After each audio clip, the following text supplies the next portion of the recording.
जय मासे सम्पूर्ण प्रभुको प्रियजन मण्डलीहरूलाई ख्रिस्टीय अभिवादन। म परमेश्वरको जिउँदो वचनबाट केही वचनहरू तपाईहरुको सामुने बाँड्न गइरहेको छु।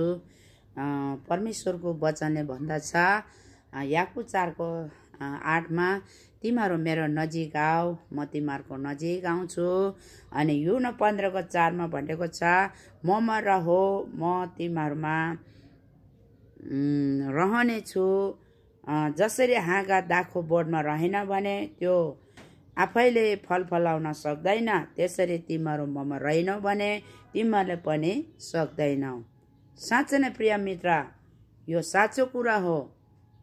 जसरी एउटा आमाले आफ्नो बालक आफ्नो नजिक आएको आफ्नो काखमा लुटीपुटी गरेर खेलेको बसेको कति रुचाउनुहुन्छ, कति चाहनुहुन्छ। त्यस्तै हाम्रो स्वर्गमा बन्ने बुवा हाम्रो पिताले चाहिँ आफ्नो छोराछोरी चाहिँ जहिले पनि उहाँको नजिक आएको चाहनुहुन्छ र त्यसकारण हामीलाई बोलाउनुहुन्छ, तिमीहरू मेरो नजिक आऊ, म तिम्रो नजिक आउँछु। साँच्चै नै हामीलाई बोलाइरहनुहुन्छ। हामी उहाँको नजिक हरेक समय जानुपर्छ। प्रिय मित्र हो, तपाईहरु कता जाँदै हुनुहुन्छ? तपाई शनिबार मात्रै चर्च जाने मात्रै विश्वासी हुनुहुन्छ कि या हरेक समय उहाँको नजिक जाने छोराछोरी बन्नु भएको छ? उहाँको नजिक जान हामी एकदम आवश्यक छ। किनभने ख्रिस्टले आफ्नो परिचय दिनुभएको छ, म चाहिँ दागको बोर्ड हुँ। दागको बोर्डको उदाहरण दिएर उहाँ आफूले बताइरहनु भएको छ ख्रिस्टले कि येशू चाहिँ हाम्रो मध्यस्थकर्ता हुनुहुन्छ र येशूसँग तपाई हामी जोडिनु आवश्यक छ।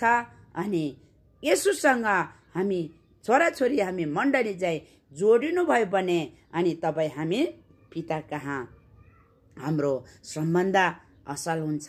त्यसकारण ख्रिस्टसँग हामी जोडेनौ भने, येशूसँग तपाई भएनौ भने के हुन्छ?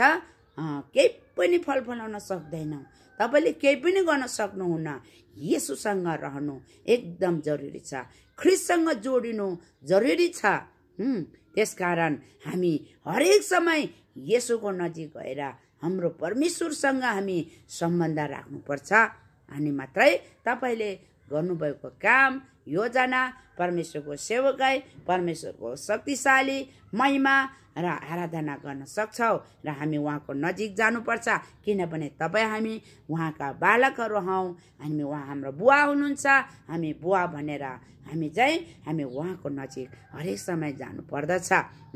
अनि 7 पदमा भनेको छ युहन्ना 15को तिमीहरू ममा रह्यौ भने र मेरा कुरा तिमीहरूमा रह्यो भने तिमीहरूलाई जे इच्छा लाग्छ सो म तिमीहरूको निम्ति गरिनेछ। हालेलुया। परमेश्वरले साँच्चै नै उहाँमा यीशुमा रहनु अनि उहाँको वचनमा हुनु एकदम उहाँ चाहनुहुन्छ प्रिय मण्डली। अनि प्रभुको नजिक जानुपर्छ, उहाँको वचनभित्र हामी रहनुपर्छ, ख्रिस्टभित्र हामी अधीनमा हामी हुनुपर्छ। अनि हाम्रो पिताका स्वर्गका पितासँग हाम्रो सम्झौता, हाम्रो सम्बन्ध गाँसिनेछ। तपाईले जे गर्न आँट्नु भएको छ, तपाई ख्रिस्टसँग रह्यो भने मात्रै, येशूसँग भयो भने मात्रै तपाईले सबै कुरा गर्न सक्नुहुन्छ। किनभने एउटा अंगुर भनौँ दागको बोर्डले फल दिँदैन, हाँगाले फल दिन्छ। तर त्यो हाँगा कहाँ रहेको छ? बोर्डमा रहेको छ। बोर्डमा गाँसेको छ अनि त्यो हाँगाले असल फल दिँदछ हो। अनि त्यो हाँगा बोर्डमा रहेनौ भने, ऊ भाँच्यो भने अथवा अलग्यो भने के हुन्छ? त्यो बोर्ड चाहिँ ओइलिन्छ, सुक्छ अनि मरिन्छ। त्यसले फल दिन सक्छ? सक्दैन। किनभने जब बोर्डसँग गाँस्यो भने मात्रै त्यो हाँगाले फल फलाउन सक्छ। त्यस्तै येशू ख्रिस्ट चाहिँ हाम्रो बोर्ड हुनुहुन्छ अथवा मध्यस्थकर्ता हुनुहुन्छ। अनि हामी छोराछोरी मण्डली चाहिँ हाँगा भनिन्छ।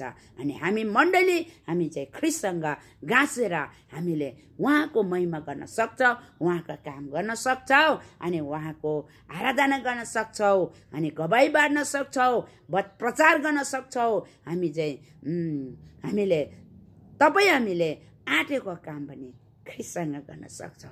यो वचन बुझ्न मण्डलीलाई जरुरी छ। वचन बुझ्नुहोस्, कोसिस गर्नुहोस् कि ख्रिस्टसँग सम्बन्ध, बाउ छोराको आमा बाउ र छोराछोरीको सम्बन्ध जसरी एक सम्बन्ध हुँदछ, त्यसरी तपाईँ हामी चाहिँ छोराछोरी चाहिँ राज्यको छोराछोरी चाहिँ हामी पवित्र जन चाहिँ हामी ख्रिस्टका मण्डली चाहिँ येशूसँग एकदम एक सम्बन्ध भएर गाँच्नु एकदम जरुरी छ। प्लिज उहाँको नजिक जानुहोस्, उहाँको वचनमा रहनुहोस् अनि उहाँसँग भएर उहाँको महिमाको काम गर्नुहोस्। आमेन। येशू ख्रिस्टको नाउँमा फेरि पनि म जय मसीह वचनलाई अन्त गर्छु। आमेन।